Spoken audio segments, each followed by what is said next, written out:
Hi mga ka-Alamats! Welcome po sa aming YouTube channel, Ang Alamats.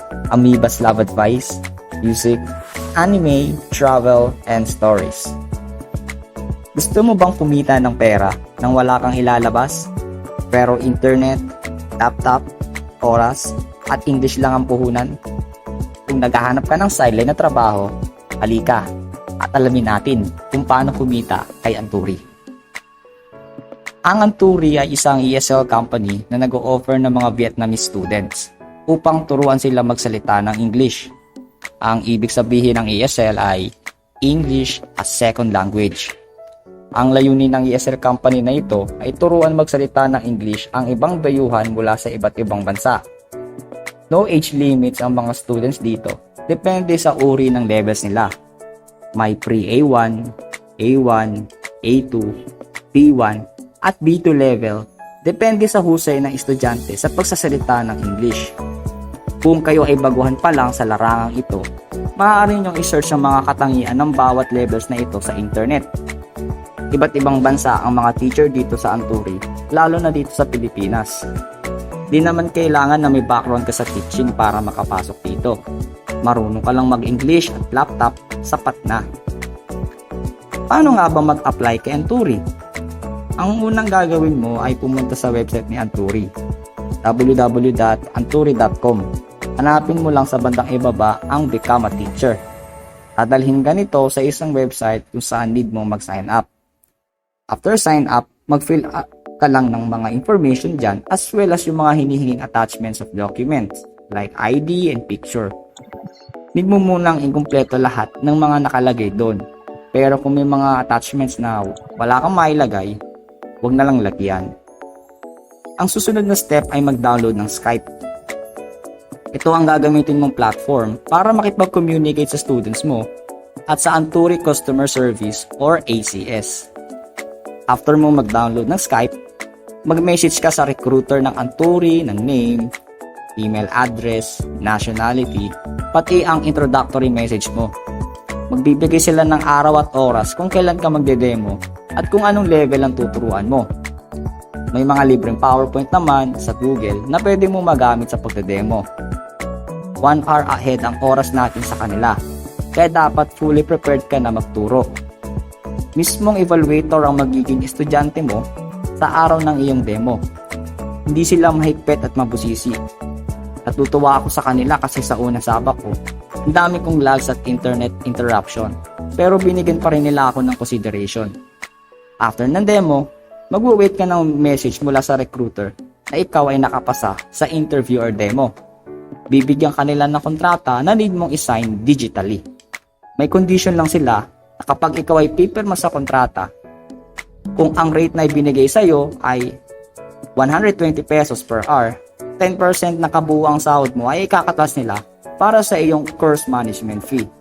Bali 108 pesos ang rate mo kada oras. Pag okay sa iyo ang kondisyon na ito, bibigyan ka na nila ng access sa kanilang library at need mong ayusin na din ang account mo sa Anturi na nauna mong ginawa, pati schedule ng gusto mong oras. Doon mo kasi i-attach ang contract mo sa Anturi. Paano naman makakuha ng estudyante sa Anturi? May magme-message sa Skype mo na taga ACS at o-offeran kanila ng estudyante. Nakikita mo doon ng name, level, at oras ng estudyante. Kung di ka available sa ibinigay na oras sa iyo, ay okay lang na tanggihan ito.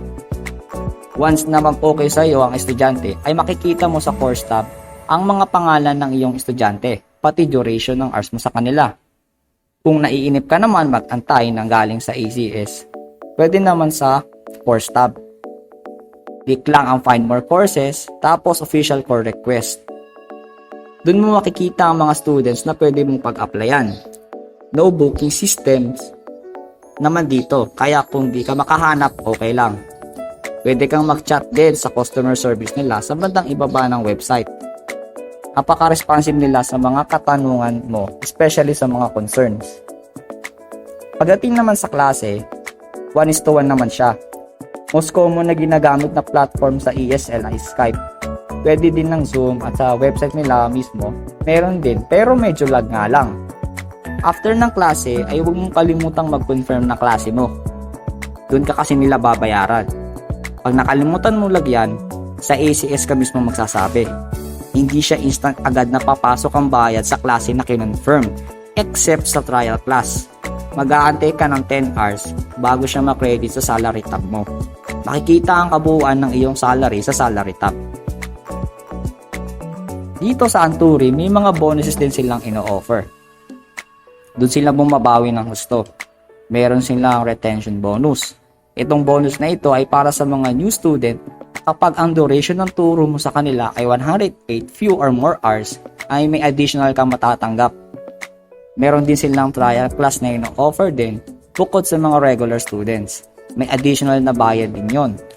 Kapag nagustuhan ka pa ng estudyante, lalo na kung new student siya sa Anturi, ay may additional din. Mas makaka-additional ka pa ng bayad kapag na-feature ka ng Anturi na Best Trial Class Teacher at the end of the month. May attendance bonus din sila na kapag naka 40 hours mahigit ka sa kanila ay may additional din itong bayad. May referral bonus din sila kaso lang di pa siya implemented sa ngayon. Kung absent naman ng students, meron ka ding additional din na bayad din doon. Bayad ka pa rin. Paano ka na masasahod sa Anturi?